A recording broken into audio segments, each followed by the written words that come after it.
Now, an Emeritus Newsbrief, I'm Lynn Huston. President Barack Obama giving an angry response to reports that New York financial executives got $18.4 billion in bonuses as they were getting taxpayer bailouts.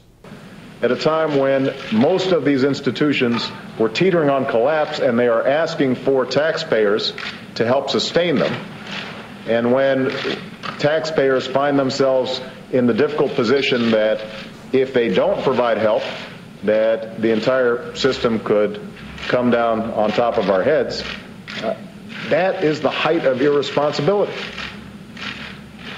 It is shameful.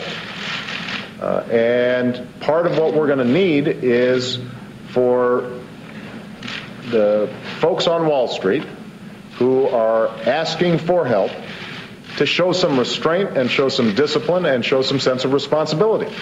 Meanwhile, thousands more were added to the unemployment lines. AstraZeneca, 6,000. Kodak, possibly up to 4,500. Cessna Aircraft, another 2,000. And Oshkosh Trucks, 1,000.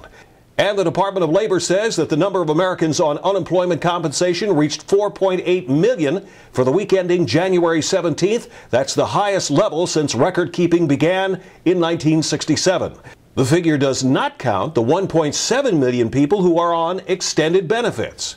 President Obama today signing the Ledbetter Fair Pay Act. Ledbetter lost her pay discrimination case when the U.S. Supreme Court said she had not filed her complaint within the required 180 days following the first paycheck when the discrimination took place.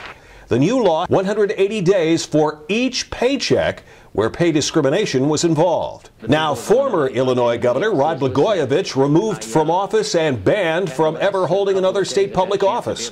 The new governor, former Lieutenant Governor Pat Quinn. And Congressman Henry Waxman says he'll hold a hearing on February 11th on the fiasco involving the peanut butter recall.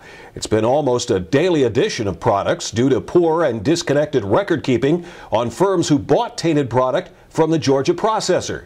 Peanut Corporation of America is also being investigated for failure to reveal earlier tests which had shown the product to be contaminated with salmonella.